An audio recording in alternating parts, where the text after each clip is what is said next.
Welcome to my channel Living Librarian. I'm your host Dave. I'll be sharing knowledge about consciousness, spirituality, and life. Stay tuned. The CEO by Maria Chambers. Podcast. Once upon a time, there was a CEO of a large company. His name was Bob. The company was handed down to him by his father, and his father's father because this company was in the family for generations. Bob took a great deal of pride in running his company. He loved so many aspects of being in charge of so many people, so many departments, and so much enterprise. He worked very hard to maintain his position because, just as his father and grandfather, and great-grandfather passed on to their beneficiaries the physical business, they also passed on their ideology of working hard, being competitive, not trusting easily, and not taking anything for granted. So Bob embraced those principles in his own business dealings. He was competitive, didn't trust others, and didn't take the easy way. Yet, despite years of hard work, things in the company were not flowing that smoothly. It always felt that he would take one step forward and then 2 steps back. His efforts to keep things running smoothly always seemed to be sabotaged by internal conflicts among co-workers and departments. There seemed to be a growing dissatisfaction within the workforce toward Bob. Some even turned against him, calling him a tyrant who did not understand their needs, working them long hours with little pay and even less appreciation.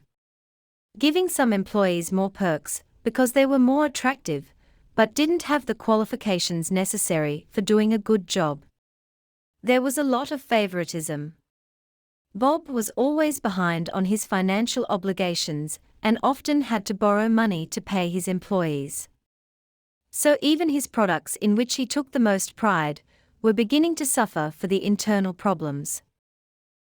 One day Bob talked to a friend, one of the few who he trusted and confided in deeply, and the friend told him to consider getting some outside assistance. Hiring someone who had a bigger overview of the company and its needs. Because while Bob was the CEO, he was too close to the problems to see them clearly. Bob reluctantly agreed to meet with the business advisor his friend recommended. He knew, however, in his heart that he was on a sinking ship and the crew was about to commit mutiny. Upon meeting the new advisor, he was unprepared for who showed up. The first thing that threw him off was, it was a woman. The name his friend gave him was Chris, so he naturally thought Chris was a man. The first thing he thought was, how could a woman possibly understand how a big company operates? How is she going to command the respect of all the department heads who are mostly men? This place will eat her alive. She'll quit in a week and I'll be left with an even bigger mess. But he decided to sit through at least the initial meeting. And he noticed something immediately. In her presence, he felt comfortable. He felt a sense of peace he had not felt before. He felt a sense of joy unfamiliar to him. All the worries and concerns seemed to take a back seat. She had such a calming effect on him.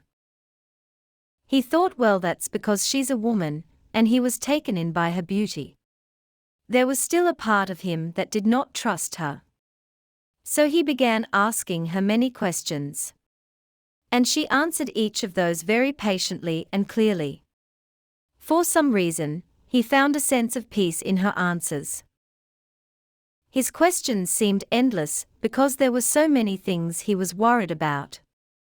He was so concerned about what would happen if he began making decisions based on someone else's perspective. That night he slept soundly. More soundly than he had in a long, long time. He arose the next morning and began his daily routine. By lunchtime, when he relaxed with a sandwich, he began to feel a desire to see her again. To meet with her. He had a few more questions, and besides, he really enjoyed her company. He felt he could relax and be in the moment with her, like no one else he ever met. Over time, after many meetings with her, He asked if they could work side by side, at least for a while, until he felt comfortable in the decisions that would be made.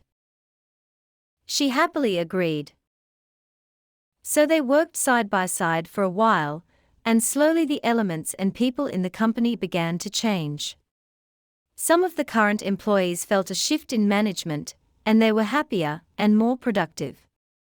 Others left. There were a lot of internal renovations that, for a while, felt chaotic. There was even a point where he thought the company couldn't handle the changes. He was scared of losing it all. His new advisor assisted in installing all new computers, with the latest software. She wanted to upgrade the technology that they were working with, no longer relying on old, outdated systems. Even the bathrooms were upgraded. The old plumbing was giving them problems. He was concerned that these upgrades were unnecessary expenses. But then he began, over time, to see that it was costing him more to try to keep up with the old systems breaking down and moving so much more slowly. Over time, he began to see that this woman knew what she was doing. She seemed to have an easiness about her. She seemed to command things to get done, and they did. Things got done, not necessarily in a logical, systematic way, but it all came together. He began to get comfortable with the temporary disruptions, and saw them as part of the renovation and rebuilding of the company. So, as more time went on, something amazing began to happen. He began to realize that he was letting go of his micromanaging, his worries, his doubts, and his beliefs that it had to be hard and that things had to take a great deal of effort in order to achieve positive results. He realized that he was now beginning to relax more and enjoy the business more. He enjoyed talking to his employees. He enjoyed walking around and watching the various departments do their jobs. He did not feel the need to interfere so much with the heads of the departments and with their managing methods. The place seemed to almost run itself. He knew he was feeling this way because he was allowing this new advisor to take over for him. She seemed to have a perspective on the business that he couldn't achieve on his own. She was so capable and fluid and joyful, and he just loved being in her presence. He saw her gifts and that there was nothing to fear. He enjoyed years of working with her, or more accurately, allowing her to do most of the work, and the company grew to be the most successful and brilliant in its innovations. The employees and heads of departments alike grew more cohesive, and it became a joyful place to work. In fact, it didn't feel like work anymore. Long after Bob was gone, while the building itself was torn down, the principles and ideas that were born within its walls were shared with companies around the world. This was truly his legacy. So after he left the planet and went to the other side, he had another awakening of sorts. He realized that this advisor was actually him.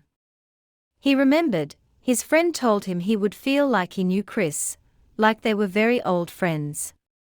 He also got tapped on the shoulder by his father, his grandfather, and his great-grandfather. They smiled at him and thanked him for letting go of all those old beliefs around things having to be hard and not feeling worthy of joy. Now, they told him, they have the opportunity to come back to the planet and be unencumbered by those old, outdated systems. By Maria Chambers.